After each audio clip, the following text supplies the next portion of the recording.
Tu sais, le président désiré, Joseph Kasavubu, il a laissé Atika budget, il y a 15 milliards à l'époque. 15 milliards, je dis. Et puis, bon, papa désiré Kasavubu, Joseph, à Salaka petit séminaire, à un grand séminaire, à Zaki ensemble, na Malula, Mulumba. Malula, Mulumba, na Moke. Na Moke. Tant que comme il a fin, il y a session, il y a formation, basango, ba lobby que non, Kasavu ba obima ABT. Donc, Kasavu. Désiré Joseph Kasavubu. Joseph Kasavubu Azali ressortissant il y a Congo central. Ouais. Maman na ya beta liso na naissance na ye. Oyebi mutu apesa fati goût oyo a comme na politique. Hein? Ezaki madame ezaki israélite moko ezaki ambassadeur na. Oui, il était président, en même temps travaillait à l'État, parce que Kasavubu aussi, il était fonctionnaire. Hein? Comme Kita Mabutu, Obachaka Nkoy, Bana Babaneko Bangango. Bana, Babaneko Bangango. Mais tu sais que tu sais que Babaneko Vanda na Kiti wana. Il y avait un peu de tiraillement et tout ça. Entre Lumumba et Kasavubu. Très bien. Pour madame, la noblesse, c'est la taille, le moyen qui fait troubler là. Donc, c'est ça, non? C'est ça. Bazoulé, notable et Ayolo, comment vas-tu? Pas plus que toi. Donc, pas plus que toi. Ça se voit, ça va hein, chez toi? Alors maintenant, chez toi, ça va, c'est toi, c'est le paradis. Merci, voilà. Patbol, on est belé, hein? Ah ouais. Notable et Bazoulé, désormais, c'est notre consultant. Notre invité permanent, surtout la bibliothèque aussi. Ouais. Yvon. Ouais. Donc, la bibliothèque avec beaucoup d'encyclopédies. Voilà, les gens qui nous suivent, je crois que Bazadia Atiaro, comme on dit solo là, tout ce que solo, il y a Mokonjamboka et Liboso, il y a Mboka au Babengi, République démocratique du Congo, et Zali Moutu ya Mingi. Mais c'est Bazoulé, la moi, l'Ikanisimuke. Joseph Kasavubu, Nde Mokonza Liboso ya Mboka oyo. Oui, Joseph Kasavubu, c'est le premier président de la RDC.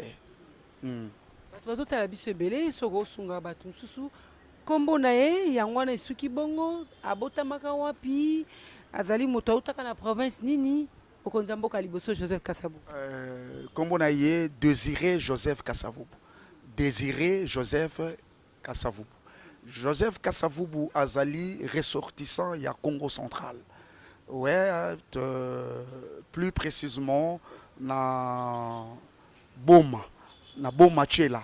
Donc sa maman a 100% moto ya Boma. Donc aza Mukongo. Mais son père vraiment balobela ye vraiment mingité. Il paraîtrait papa na ye aza d'origine chinoise. Donc yango mona qui papa Kasavubu Azaki pembe par rapport avec le milâtre et puis Misunaye et ça qui un peu feeling donc les yeux feeling comme les Chinois. Alors le bapé na voix moko boye. Mais non, papa Kasavubu Azaki bilingue, il parle français et puis le bapé na Kikongo le bapé na Kikongo. Azaki muto moko pe ya koloba loba mingi to pe azaki muto moko il y a kimia du genre. Non, papa Kasavubu azaki muto kimia nature na ye. Azaki muto kimia, azaki d'où raison pour laquelle il a fait le séminaire. Azaki petit séminaire, aki asali pena le grand séminaire. Voilà. Souvent bat bazo na biso ndenge lobi azali muto ya Congo central, c'est ça? Alors ye kelas na ye mingi atangeli wapi? Atangi kelas na ye na Boma, na Tchela.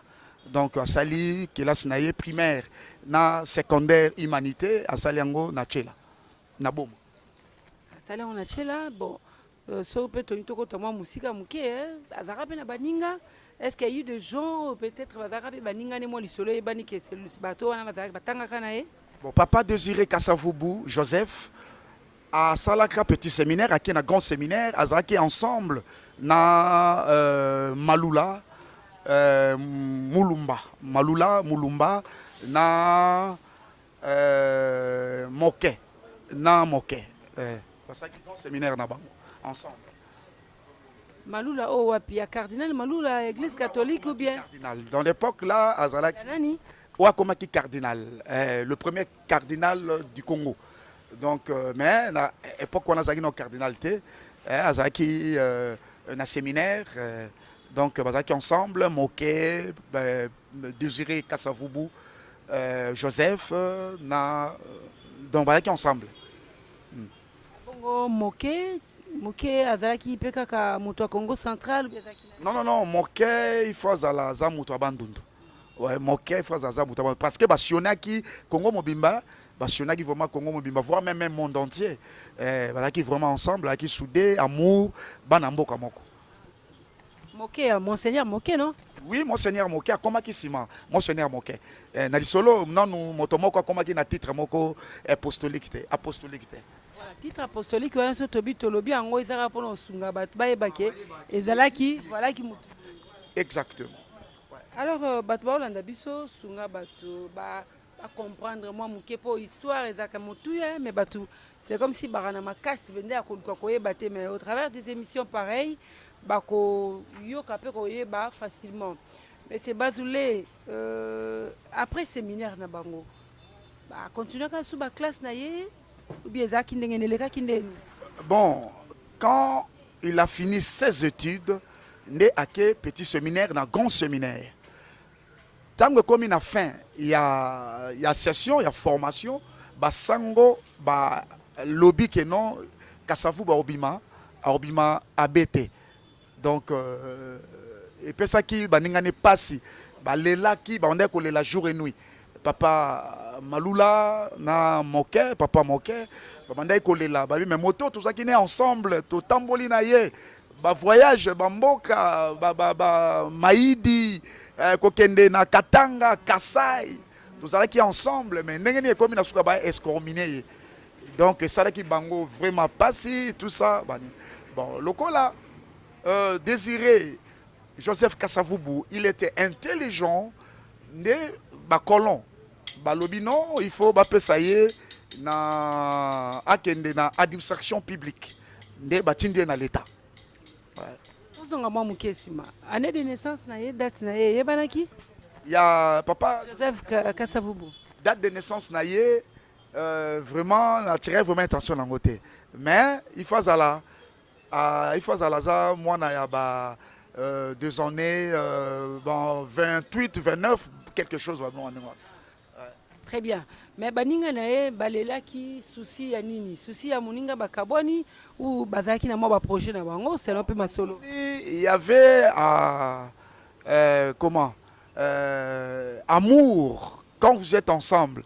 Hein? Donc ils avaient vraiment affection que moto tolia kanaye na 12 heures tozakanaye de temps en temps que balobi abimate abimelongate.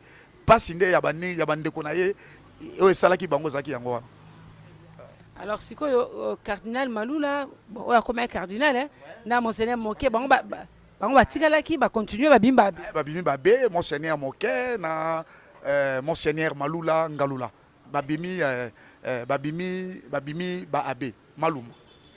Alors si quoi batindi ba prêtre ba décider batinda Papa Joseph Kassavubu, une administration publique, c'est ça. Alors, Kuna a travaillé pendant combien de temps? Bon, il était là-bas, il a vraiment travaillé, il a montré à qui il était capable. Mais par après, collège ya ba Congo, ba ressortissant ba Congo, ba eko formé, ba sali parti na bango à Bako. Ba sali parti na bango à Bako. Parmi ba parti na bango à Bako, bazaki papa Thomas Kanza le vieux. Na Mwanda Vita papa on a baki cofondateur ya Abako nde baponi le président na bango papa Désiré Kassavubu Joseph. Thomas Kanza fut le cofondateur de oui. Donc papa Thomas Kanza na papa Mwanda Vita baza ba cofondateur ya parti Abako Alliance de Bakongo évolué. Abako qui veut dire ezaki nani alliance ya bakongo bayaki évoluer oyo bayaki à l'avance oyo bayaki mayele oyo basala donc bakalaka. Mais après création à Abako, ou encore pendant création à Abako, quelle a été mon activité, mon au parti politique on est Salaki à l'époque?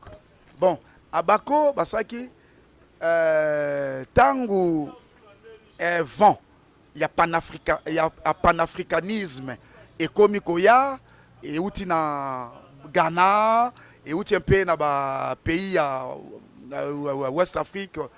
Vent wana tangu koya Lumumba tellement Lumumba il était révolutionnaire akenda ko assister na ba séminaire wana ya ba grand leader africain nde tango Lumumba ye asalaka meeting na ye na sur avenue Oshwe croisement avenue Rivière na siège na bango ya MLC. Oui, MLC siège ezali c'est mais parti wana MLC ezala soute nde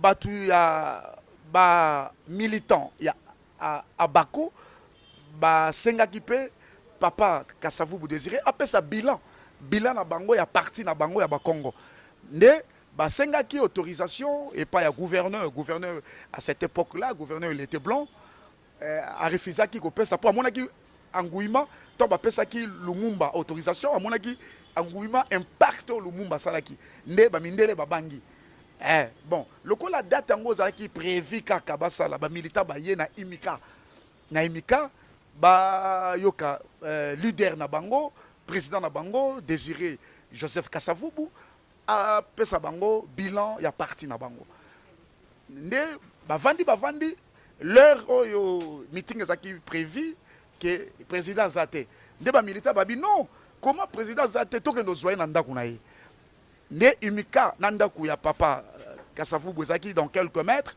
na avenue India croisement avenue Prince Baudouin pour avenue ezaki Prince Baudouin avenue wana ezaki la seule avenue oyo eutaki na ville ti eleki na cité. Très bien. Très bien. Nakati Malobate. Ah voilà. Avenue Roi Baudouin et outi na ville ti ekei esuki na Kitambo. L'avenue Prince Baudouin. Très bien. Bazola na biso mais à l'époque là oyo papa Joseph Désiré Joseph Kasavubu azalaka présent à parti à Bako topé azaki peut occuper poste msusu na kati ya mboka na biso. Bien sûr, papa Désiré Joseph Kasavubu azalaki na administration publique. Azalaki na administration publique donc na fonction publique à l'époque. Par après en même temps azo kimile pe fonction il y a président, il y a parti à Bako, Alliance de Bakongo. Puis aussi le tout premier bourgmestre, c'est ça? Bien sûr, Kassi tangu élection municipale et Abako est passé comme candidat municipal. Tangu a gagné l'élection, a passé sous candidature dans l'élection à bourgmestre.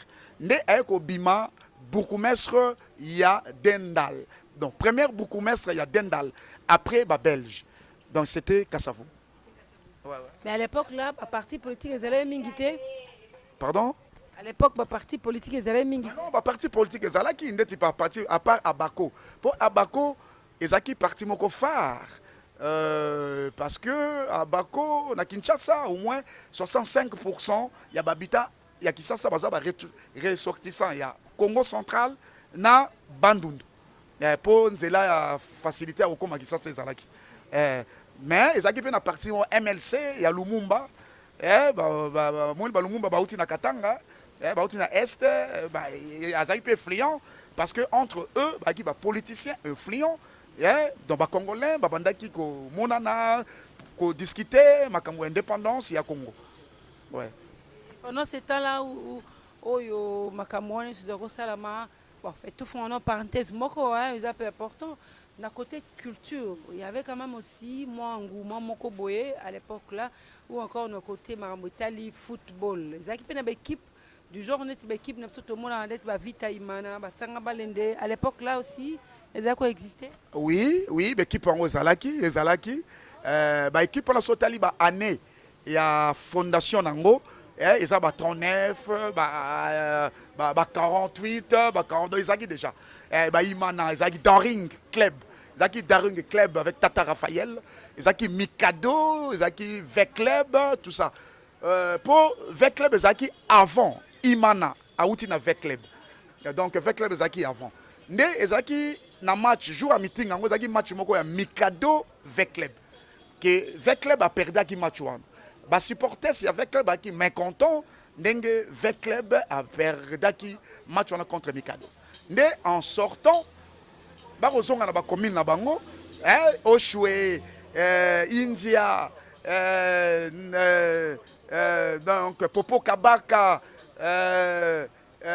Victoire, que bakuta skola en goïmo, ya ba militant ya Abako na Imika. Ne bakenda ko zwa papa Kasavu na palais. Mais non, pour y bando bengaye le blanc, hein, donc donc poso donc poso pembe quoi pour azaki na teinture moko un peu lait hein, chocolat frappant lait donc oui donc tellement il était très beau bah que bazouye on appelle photo mo boadem tabilamba hein. Mais non oui mais non papa adinga couleur na préféré zaki blanc blanc talaka ya zaki na ba colon na kela sipe akenda pesu na kisango donc ma caméra zaki vraiment tout blanc il y a un moment dirigé qui mboko na 5 ans na ye sans tâche maboko pembe sikoyo tango balobi non ba militant ben yako loba na biso ba kek bazui yako loba na biso po bato ba boyi ko kende po to yebisi bango ba bindele ba boyi ko pesa autorisation basala meeting nde papa Kasavu baye tango aye atelema bité non bamindele baboyi kopesa biso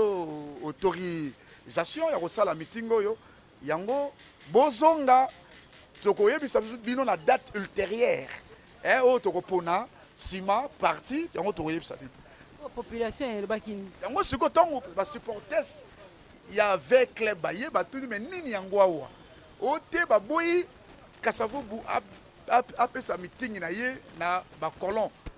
Oh, babi mais non, mais mboka eza biso voilà. Allez, nde battaquer station biloko nyonso ya ba autorité colon ozaki na ville Kinshasa, station ya Victoire. Station za na Victoire wana. Nde batu babimaki Popo Kabaka, babimi Dibaya, babimi India, Oshwe, tina avenue de la Victoire, nde babandi ko saccager. Bato ya ba makala, ba utaki makala. Bato ba utaki ba kitambo. Bato ba utaki ba bumbu ainsi de suite. Nde ba kei nango tina avenue Bongolo.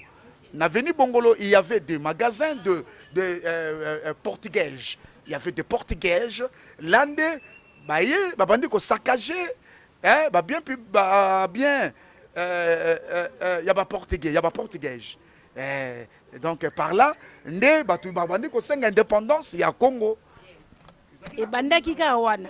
Ils comme à ma commune Kalamu parce que nous sommes des Kalamois parce que c'est un esprit Kalamu, c'est un esprit. Posons ça Kalamu na kati wana. Mais c'est ma commune à moi. Vraiment, voilà. Une commune fédérale, je dois écrire au gouverneur. Notable, c'est ça? Oui, en tant que notable de Kalamu. Ouais, ouais. Très bien, après Mobuluana, qu'est-ce qui s'est passé exactement? Il y avait eu un changement? Non, après Mobuluana, des colons ont décidé il faut que nous fassions la négociation maintenant avec les autochtones. L'outil délégation. Parmi les délégations là, Nani Kasavubu, il y avait Arter Moussou politique, puis Bazalaki. Mais Lumumba Azalaki, travailleur, il y a Polar, Nabra Liman. Travailleur à Polar, Nabra Liman, en même temps membre d'un parti politique. Oui, il était politicien, acteur politique. À l'époque là, il était président de son parti. Oui, il était président, en même temps travaillait à l'État, parce que Kasavubu aussi, il était fonctionnaire, hein, comme Lumumba. Lumumba, aza koya kosala ba action na ye, ya ba promotion na Wechi.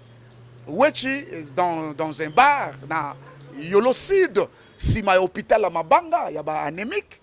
Mais Yolo nde et Sala Congo.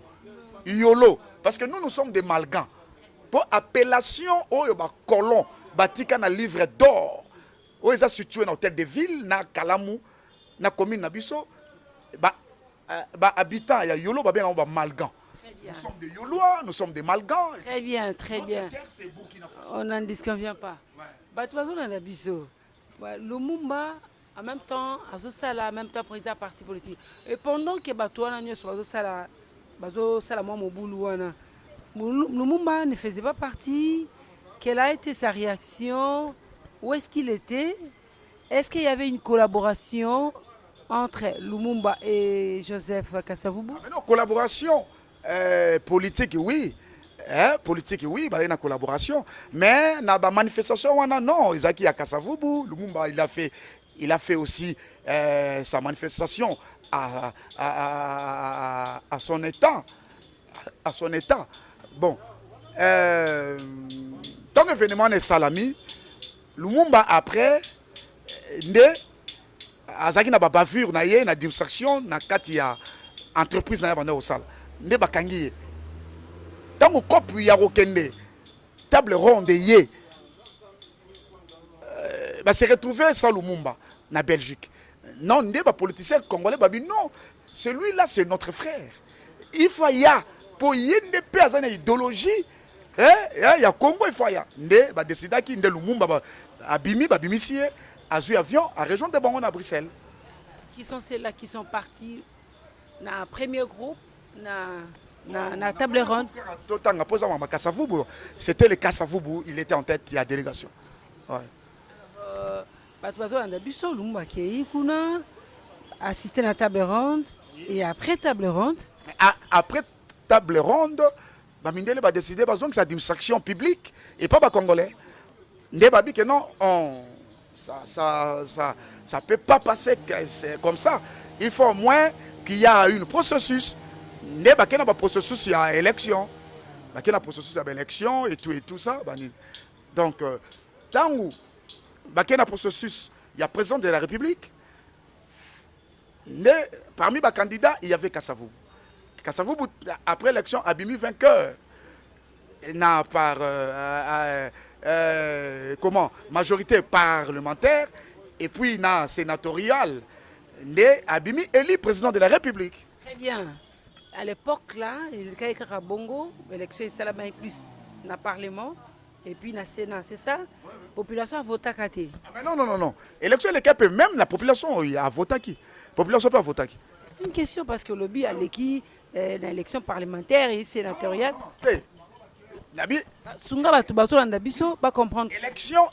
Élection ezalaki universelle. Souverain primaire à votaki. Souverain primaire à votaki. Selon la séance pour la majoritaire dans le Parlement, il faut passer dans le Parlement, il faut passer dans le sénatorial. Le cas qui Bongo, il était vainqueur.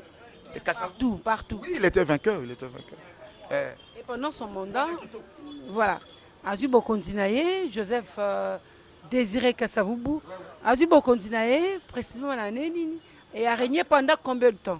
Parce que l'élection, il y a beaucoup moins, c'est lequel en 57, c'était en 57. C'était en 57. Tous eu indépendance en 60. En 60. De 60 à 65, c'était le régime Yakasavubu. Régime Yakasavubu a sali 5 ans. À Sali 5 ans, il y avait un peu de bavure. Mobutu, a Sali Nengasala Kiwana, Ndenge a eu pouvoir. Bavure en fait, qui côté à Mopandi Anani? Mais non, bavure c'est entre deux chambres. Il y a un peu de conflit. Premier ministre et le président de la République. Le Premier ministre à l'époque c'était Lumumba. Le président c'était Joseph. Ah ouais, c'était Joseph, ouais. Ah ouais. Non, premier ministre c'est Lumumba. Premier ministre, c'est Adou Alenda, je crois. Adou Alenda. Tout premier ministre. Le tout premier ministre, c'était Adou Alenda. Congo? Oui, oui, c'était Adou Alenda. Oui. À l'époque, là, Bavir Ezaki entre premier ministre et Joseph, et c'était Ezalaki, premier ministre. Koyoka nakate Ezaki Adou. Adou Alenda, Koyoka nakate Lumumba, Kasavubu et tout ça, des armées intervenant qui, ne Bapem Sagi Bango et tout, Mathieu Lumumba, na résidence surveillance. Ti ndenge administration na armée et salaki suivi nango nde omoni bakimisaki Lumumba ti nde bakangaki ndenge makambo eleka ndengo. Mais Lumumba a aussi travaillé dans un gouvernement. Bien sûr, Lumumba travaille après Adou Alenda, mais Adou Alenda dans le gouvernement nde tarumelaki mingi te nde ba remplacé par Lumumba. Il y avait un peu de tiraillement et tout ça entre Lumumba et Kasavubu. Très bien, je crois que on a besoin de comprendre, mais en fait, s'il faut nous parler ou nous dire peut-être en 2-3 minutes, profil vraiment, il y a Joseph Kasavubu. Toko yeba indeni, toko tanga indeni. Genre nini ya bato azalaki. Ah mais non. Vous savez, le Congo souffrait des hommes d'État. Les politiciens, oui. Le Congo a des politiciens, mais des hommes d'État, non. Des hommes d'État, déjà, le Congo perdait des hommes d'État à partir il y a 1965. Quand Mobutu a commis le pouvoir, les hommes d'État commencent à partir. Mais Kasavubu, il est modèle. Kasavubu, il mérite des ouvrages. Kasavubu, il mérite la bibliothèque. Kasavubu, il était un président près de la population. Kasavubu, donc, a mérité la loge. Hein? Il est un président qui a vraiment travaillé correctement. Correctement, je dis. Ah oui, après, dans le collège, tout, il y a président. Il y a présidence. Dans le collège, tout, il y a présidence. Aucun président. Je dis bien, aucun président. Hein? Tshisekedi, Tshilombo, Antoine, il est à la trace. Il y a président Kasavubu. Mais malgré, en dépit, tout autour de lui, hein, il y a des renards. Bon, Nenge Zalaka, que non, Lilala et Pola. Ce que tu Lilala Malamo et que Polisango. Il faut longola ba malala to epola o chende ya malamu nde ya kopola oko longola ndamu ndamu. Wana osenga mokonza mboka longola ba malala wana nyoso. Mais non mokonza mboka mosala na ye ya kosala ifo longola malala wana o ese pola alongola malala epola acha malala ya malamu. Oyo ebanda kopola nde akomona o epoli balongoli ba remplacer malamu. Ouais. Ce qui au lobby tout l'année na bokebi au lobby que le feu président Joseph Kasavubu mérite des ouvrages. Oui. Mais c'est comme si le peuple congolais, Bossana, Joseph Désiré Kasavubu, tu habites pour nous. Nous sommes un peuple mou. Nous sommes un peuple mouton. Nous sommes un peuple sans histoire. Vous savez, par nos églises, soi-disant, tu sais, la religion, c'est l'opium du peuple. Il y a un philosophe qui a dit cela, que la religion, c'est l'opium du peuple. Hein? Mais quand Batu, yo leader, oh yozana Batu, ozana vision, tu n'es pas un visionnaire. Mais au remema Batu, ba brebi na ma boulou, ndenge donc ndenge peuple congolais azali. Hein? Vous comprenez? Hein? Donc, biso tout ça, histoire. Il faut que ça civisme, na enseignement na biso civisme. Il faut que ça hygiène. Tala mbokango, tala paysage yamboka. Ils ont représenté nin amal sur tous les plans parce que tout ça la culture yamabé. Les paysages, ils dépendent quand na ba condité. Ils appellent question ya population. Moi, mentalité. Voilà, la population est abandonnée. Hein? Il n'y a pas d'autorité municipale, urbaine, municipale, des autorités administratives, des autorités armées et tout. C'est ça qui a fait que les Congolais vivent aujourd'hui comme à moitié comme à moitié non, comme à moitié pédérace. Hein? Donc, excusez-moi le terme, pédérace. Donc, nous vivons comme ça, comme des pédéraces, comme des gens qui n'ont pas la réflexion. Hein? Nous sommes stationnés, donc nous avons une mauvaise culture. Une mauvaise culture. Parce que nous avons abandonné de vraies cultures. Coutume nabiso, nos aïeux, les gars kabiso. Au moins, kala, bato kala, qui na force, qui na pouvoir. Bakolo tu sa ondoto, na koko na yo, na lobby pe moni yango. Bien sûr, bato balota na bango. Mais ko palper et loko loti. Ko palper et loko loti. C'est dû à quoi selon toi? Ah mais non, parce que quand les colons ont venu ici, explorateurs, tango ba commune na Congo, d'ailleurs ba kosabiso na ba histoire qui a découvert l'embouchure du fleuve Congo, ba kosabiso parce qu'il y avait déjà ba kokonaso bazalaki. Ndetong ba yé, ba memeli biso, ba parole na bango importé. Ba yé nango ba yebisi bango non tika biloko yo. Comment la makam na biso? Place on a to sangi pouvoir ancestral. Le pouvoir est parti comme ça. Bien sûr, bien sûr. Pour Namakambouana, il fallait tout ça là. Éveil de marche. Éveil de marche pour te comprendre que non, Congolais à l'ingénie.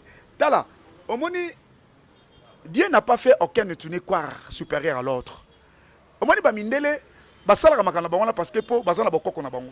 Basaka ba consulter ba esprit maléfique nde epesa bomba ba mayele wana mundele soki apumbwe likolo ba benge Superman batu ba yeba kobeta maboko ba opesa mbongo so ça la magie mais biso a so bakangi koko na yo mutakala pumbwa ki na nzeta ko mandoki bobomi ye makambo ozolingo soutenir wana nga na comprendre ngote so ba beteli mundele bakangi nuté bakangi nuté.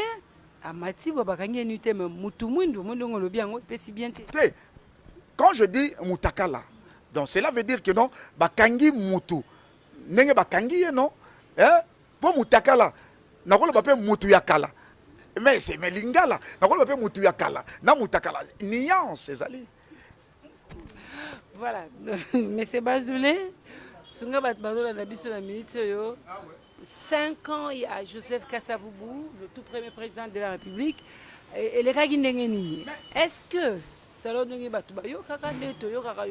le président Atikaka Makamunyo Nanzela et Longobani, Yebisa Biso Oyebi quand même moins mingi par rapport au Nango, Yebisa Biso Bokambine pendant 5 ans, et les Kagindengeni. Qu'est-ce qu'il y a l'étape de pour le tout le monde a bailli bibelé à côté de mission à l'état. Alors à l'époque là, Mokonzambo Katambusaka Mboka Ndengeni, Joseph Kasavubu. Président désiré Joseph Kasavubu, en tout cas, paix à son âme. Et si Gazali, il faut qu'on s'engue la messe, Azalana séjour de la mort qui est na tourment. Azela jugement naïe. Et Panzambe, parce qu'il a travaillé. Tu sais, le président désiré, Joseph Kasavubu, il a laissé Atika budget il y a 15 milliards à l'époque. 15 milliards, je dis. Et puis à cette époque-là, les Congolais vendaient les caoutchoucs. Le caoutchouc et le huile de palme. Hein? On était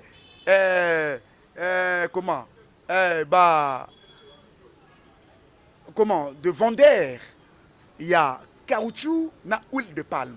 Mais il a laissé 15 milliards de dollars compte à banque avec nature. Quand je dis nature, c'est richesse, lingots, d'autres minéraux, où est-ce qu'il y a une banque. Très de vie. Il y a Congolais, et ça qui est impeccable. Mais concernant en fait du genre embauche, tout le monde en Afrique ou à Pédambourg, tout le monde Est-ce que, selon ma recherche, en fait, est-ce que le fait président aussi avait embauché beaucoup de membres de ses familles? Est-ce qu'il y avait aussi détournement à l'époque? Il y a Joseph Kassabou, à l'époque. Ah, non, non, non, non, non, non, non, non, non, non, non, non, non, c'était une époque de cohérence, administration. Donc, c'était une époque où la merveille. D'ailleurs, bateau Bakola des années 40, des années 50, Tina pouvoir, il y a Kassavubu. Basantaka, changement, et le remoroté sur le plan de vie, vie sociale. Non, Basantaka, le remoroté, ça qui continuité. Bamoneka Munde Lazali. Parce qu'il payait les étudiants, il payait même les chômeurs. Hein? Le Congolais ont un train de vie impeccable, impeccable. Pendant tout ça, ma famille est belle, ma famille a refusé de bana, bala baba qui des poteaux. Pour ba mindele, owana, ce pas fana no malamu. Alungo so na mboka na asengi mwana. Pesa nga mwana na yo, pesa nga boy, mais ba parents so ba boya. Que non mwana koma mundele ngulu. Mwana koma mundele ngulu. Mundele ngulu. Donc bakobongo la mwana makanisi akobosa na yo. Ba parents ba boya parce que batu ba ko lia 3 fois. N'importe quel Joseph Kassabou. Si. Tala ba photo ya kala. Tala ba photo ya kala. Ba papa wana, ba koko na biso. Ba zoé ba responsabilité très tôt. Ba ki na ba 18 ans, 20 ans. Tala bango ba ki tomo la bango ba papa 18 ans, 20 ans, 21 ans. Abali moi si tansu moi si na 15 ans, ndaku na bango, baza bien. C'était na époque wana. Dégradation totale et terrible. Dégradation totale et puis terrible par terre, sans avoir même le miette. Non, ces gens d'aujourd'hui, vous savez, moi je croyais que non, un universitaire, hein, il n'est pas de droit d'erreur. Si quelqu'un a fait université, mais il est universitaire, mais il n'est pas un droit d'erreur. Kala. Mais il faut comprendre que non, les études c'est autre chose. Et puis le vol c'est autre chose. Mais c'est un problème du sang. Sang, cela veut dire souillère. Souillère, c'est âme. Si tu es né comme ça, mais à Tokyo, au Tangi na Japon, au Tangi na Picard, au Tangi na université Amos, au Tangi na Louvain. Mais si on a makila moïbi, ça moïbi. Qu'est-ce qu'il faut faire peut-être pour arrêter cette hémorragie? Il y a un détournement. Parce qu'à l'époque de Joseph Kassavoubou, il n'y avait pas. Alors pour arrêter ça, qu'est-ce qu'il faut faire? Parce que surtout les politiques là. En français, détournement. Pour ça, le qui m'a non, non, en français. Maintenant, vol, ils en français. Ce sont des voleurs. Il n'y a pas de différence. Il y a intelligent. Na intellect. Allez-y, allez-y. Intelligence, c'est une connaissance scientifique. C'est une connaissance liée scientifiquement. L'intelligence. Mais intellect, c'est une... intellect, c'est toute une faculté du savoir et des concepts. Donc, tu peux être intelligent, mais tu n'es pas intellectuel. Parce que j'ai compris, c'est là, il y a une nuance là. Il y a une très grande différence. Ah, oui, tu peux être intelligent, mais tu n'es pas intellectuel. Quelqu'un qui a volé, mais il n'est pas intellectuel. Quelqu'un qui a volé. Pour arrêter cette hémorragie, qu'est-ce qu'il faut faire? Mais non, dans l'ancienne époque, c'était impunité. Ce n'était pas un club d'amis, ce n'était pas complaisance, non. C'était mettez le gens à la place qu'il faut. Mettez les gens à la place qu'il faut. C'était des concours. Parce qu'il y avait une université, université Nabiso, Inekin. À cette époque, les acquis Louvanium. Louvanium, pour Ezapé à Bruxelles, université Louvanium. Mais dans Louvanium, il y avait une valve. Oyo, ils ont offre d'emploi. Qui est le plus intelligent étudiant nini oyo asasi avec satisfaction, hein? Alors pour besoin na musala oui ça la ressource mais aux alandais ne musala comment par recommandation musala comment ya complaisance na tia noko na ngato bonga ce qui est mal ngo wana omoni nini Ce pays n'a pas pays de grands électeurs. N'a pas pays de grands électeurs. N'est-ce en Angleterre. En Angleterre, il y a une journée de diabolique, une journée satanique, reconnue gouvernementale. Mais il y a la journée là, Moutabimate est respectée. Journée à Bandoki. Ce qui Bakutano Nanzela, vampire, Amélie Makila qui n'est pas roi, ou bien pas la reine. Mais ce qui est comme il est Kambouyan de Konaye, au moins Ndoki à côté de Konaye, pas à la malabu. Ah, Balobakaote, ils ont science occulte, occulte, ils ont fermé, occulte, ils ont caché, culte, ils ont ouvert. Donc, tu vas science, science, ils ont recherche. Mais tellement ça sent mal, na mato na biso ba congolais, tout le monde a science, ils ont qui cité, science, ils ont recherche. Ah ouais, tu as un culte. Tu as un culte. Ah ouais, tu as une émission, tu as un culte. Bon. Na lobby. En quelque sorte. Oui, voilà. Mais ce que culte nabiso, culte nabiso. Oh, toza lango, toza na culte mabe, toza na culte ya culte ya exploitation. Et aussi là, parce que impunité zali, il faut qu'on soit au chef moko, oh azali dur, ferme, pas si sango. Mais tout est possible à celui qui croit, tout est possible. Ah, oui, mais ça continue comme ça parce que moi, les légèreté, Zali, nation qui n'a pas de de Konanga, ayebana yebanete, pour bisoto bonga. Tala, oyebi, mundele, zoneti batuloko ba Ford, Mazda, Toyota, Mercedes. Akufa kala, il y a décennies, pas décennies, il y a des siècles, mais yoka kombo la bango. Yo tangelanga yi kombo ya moto moka na pouvoir azwa mbonge bela kufa atika kombo na tangelanga qui m'a battu pour un kombo te ero ki mabatu parce que toza na culture te ya ko ya entraide entre nous entraide des athées batu bazan esprit ya égocentrie batu bazan esprit baza ba ventriote eux ils voient que donc des soins ngai na se servir nanga mais ndakuna yo osombi ata na Washington osombi na Gombe mwana na yo kolinga lokwa yote osombi ndaku 5 millions na Gombe même mukolo yo kozala te même ennemi na famille na yo ileki na yo boka na raté akozo mbongo 10 millions bango ba kotekala bango 2 millions 500 omoni ke ozo na case de départ et puis famille na yo komi président tata na yo zaki président yo komi président mwana na yo ozala président mwana ozala président il faut tenir compte à Makambouana tout. Moi non, vous allez présent, vous allez présenter. Au moins que vous avez en face. Attends, vous avez le lobby, vous avez pas.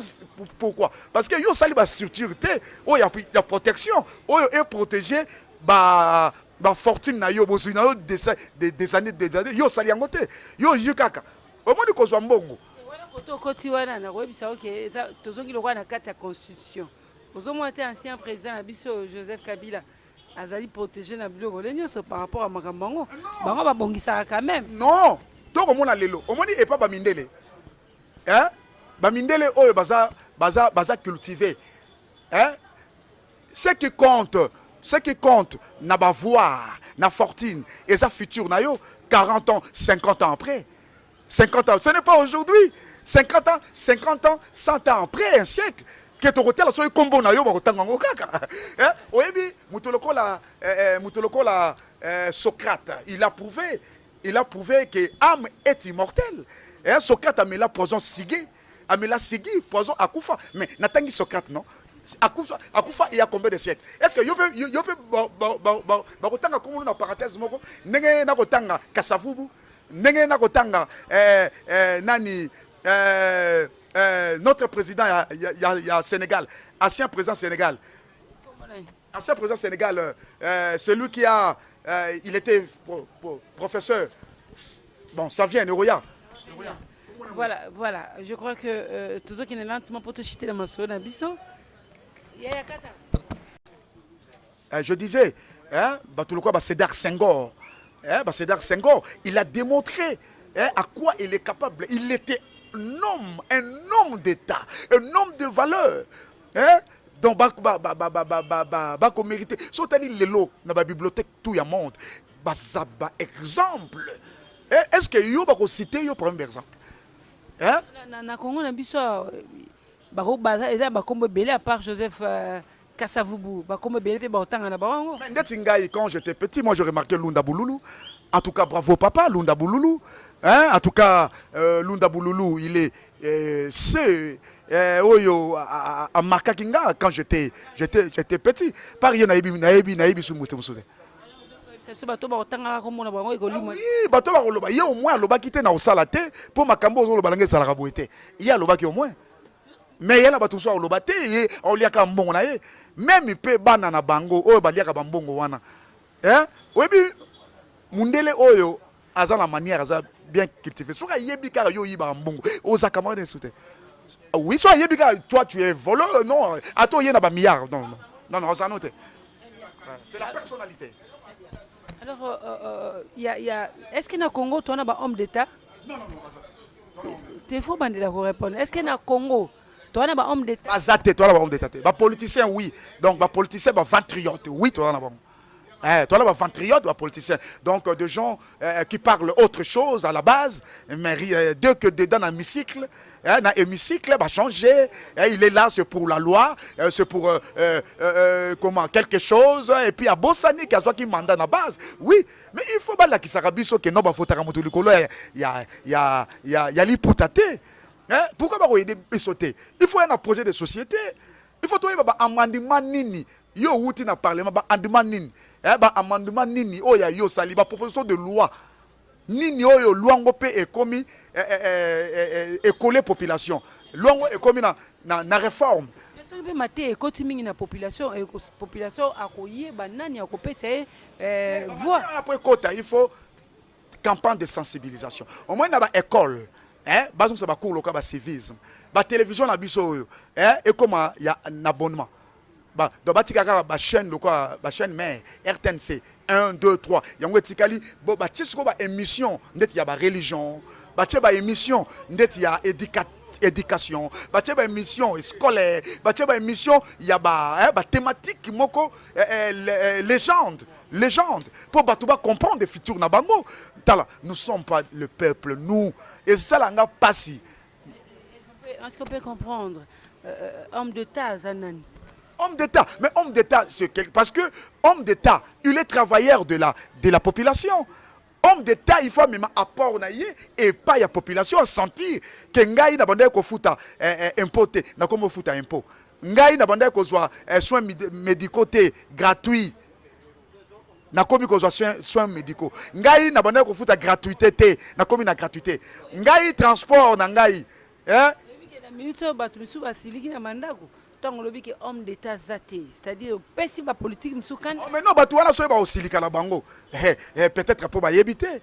Un homme, un citoyen qui raisonne, un citoyen qui a l'amour du prochain. Il faut penser pour les autres. Il faut regarder tout droit à la caméra. Oui, ça population nini to ba téléspectateur nini. Si réellement il y a ou il n'y a pas des hommes d'État ici, ou encore il y a que des politiques? Non, il n'y a pas des hommes d'État. Il n'y a pas des hommes d'État. Il n'y a que des politiciens, des ventriotes. Il n'y a pas des hommes d'État. Il n'y a pas des hommes d'État. Il n'y a pas des hommes d'État. Très bien. Mais ce que tu as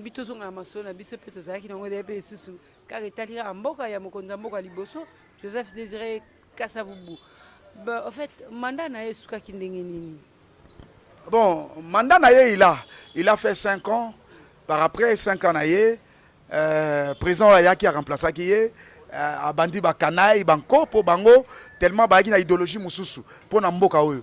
Bon, président qui on a pas na idéologie na alanda ki ba impérialiste, ba impérialiste, yena ba idéologie na bango, il y a divisé pour Mérenier, et tout ça parce que pour ba yeba ki nini eloko neza na mabele ya Congo.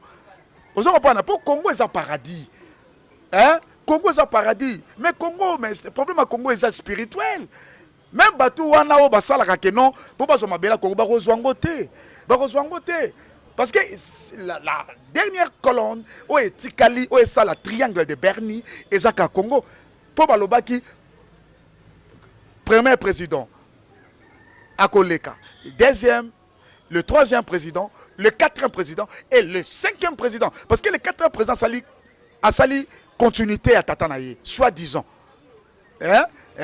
Mais le cinquième président, ils ont un lobby, mais ils sont spirituel. Bon, le quatrième, le cinquième président, c'est le président Otosanaye. Le quatrième, le cinquième président. Il y a aussi la triangle de Bernie. Pour Koya ya mwana nzambe Yesu Masia aya aoya akotele malikola triangle de Bernie. Tout ce qui passe ici c'est tolobake mokonza mboka lelo Félix Antoine Tshisekedi azali mwana laka azali pena motinda mais maman na ye alobeta lisolo na naissance na ye maman na ye abeta lisolo na naissance na ye oyebi mutu apesa fachi goût oyo akoma na politique hein. Ezaki madame ezaki israélite moko ezaki ambassadeur na Congo. C'est lui yemuta mema papa Antoine Tshisekedi yemuta mema ye et pas yaba démocrate aux États-Unis. Yene muta senga ki habite yaka na bana na yo topo na bana na yo moko asa la politique. Po yo mwambilinga bilingezali. Mais bapona Tshisekedi par exact que non yendete baleka qui na part